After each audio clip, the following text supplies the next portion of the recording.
Okay, so today we're working on the S2000, and what I'm going to show you how to do is install these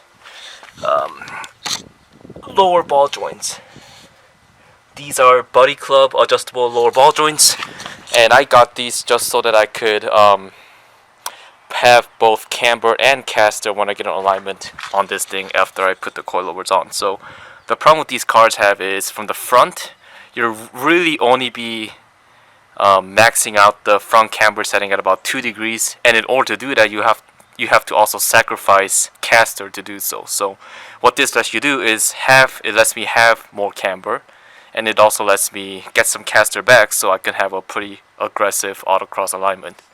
So I've already done this side. As you can see, it's pretty straightforward. 3 bolts, a little bit of prying, and some hammer, and it'll be right out. So that one's done, so I will show you how to do it on the other side. So just a little bit of advice before starting. So this bolt right here is gonna be pretty stubborn, so before I started I just let this soak in some PB Blaster, and now hopefully that'll make it come out a little bit easier. So I'm gonna start by taking the wheel off.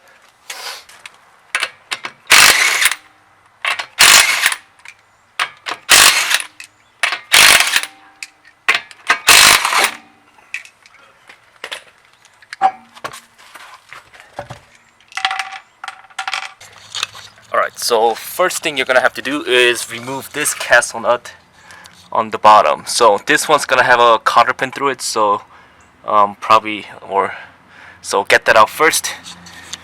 And to do that I'm going to use just a bunch of picks and pliers like these, and use whatever combination you have to get these out. These could be pretty stubborn, I know, so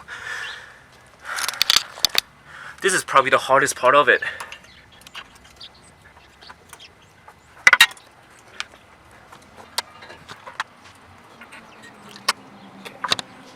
So with that out, go ahead and loosen this nut here. This is going to be a 19.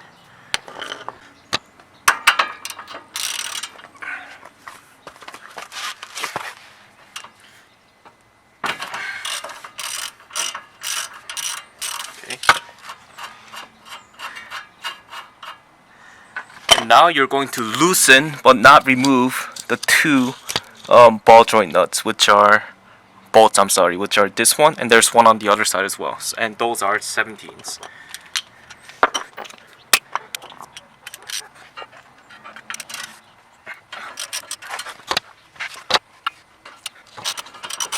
So the reason why I say loosen for now is because you're going to have to punch this or find a way to separate this from the upright, and if you have these detached, then you don't really have a lot of leverage to do that.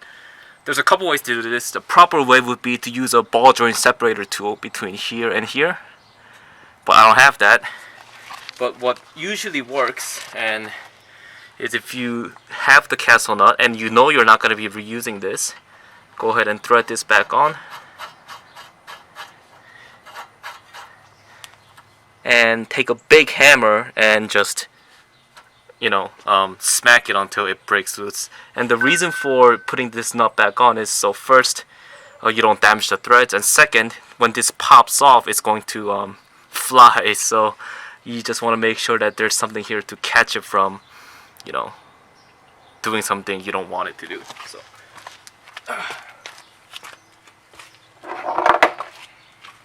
you're gonna want to use a pretty big hammer. This is a mini sledgehammer. I don't know how big it is. I think it's about 4 pounds, and that should do the trick.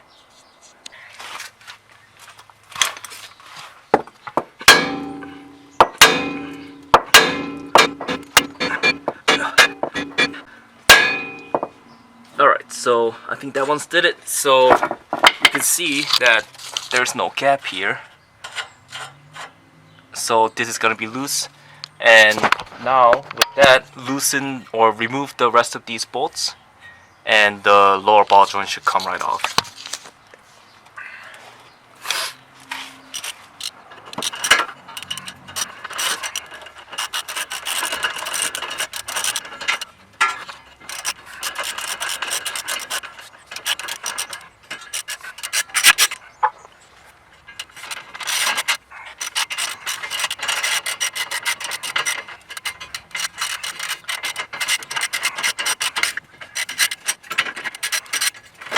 I'm this castle nut all the way off, and the ball joint should come slide right out. So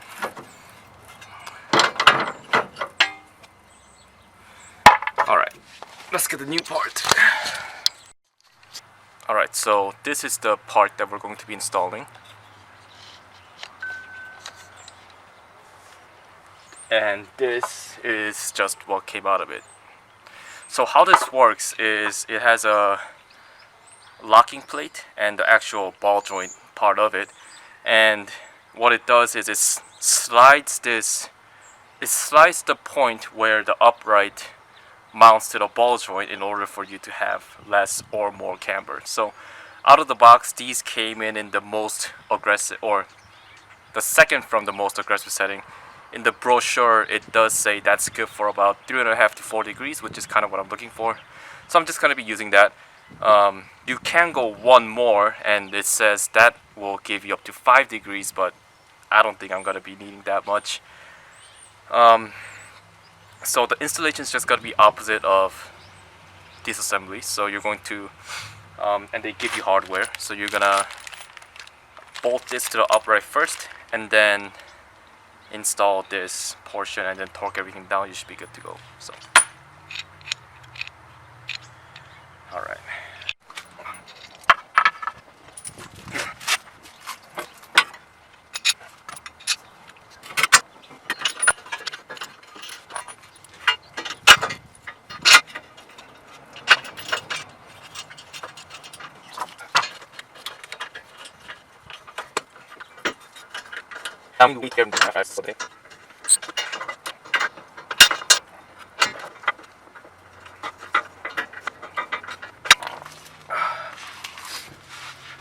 Now get the ball joint back onto the lower control arm.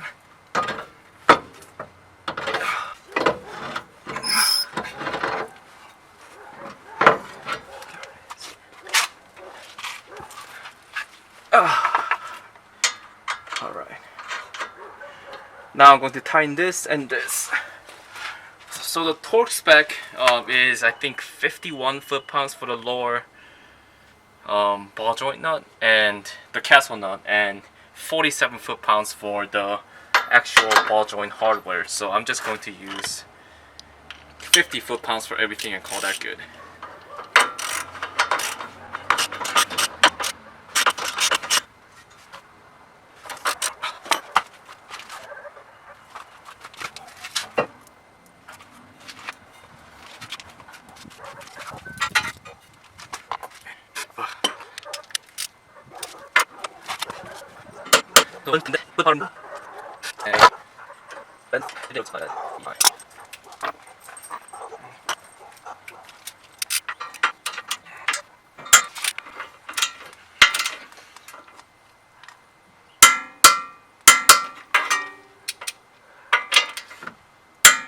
Okay.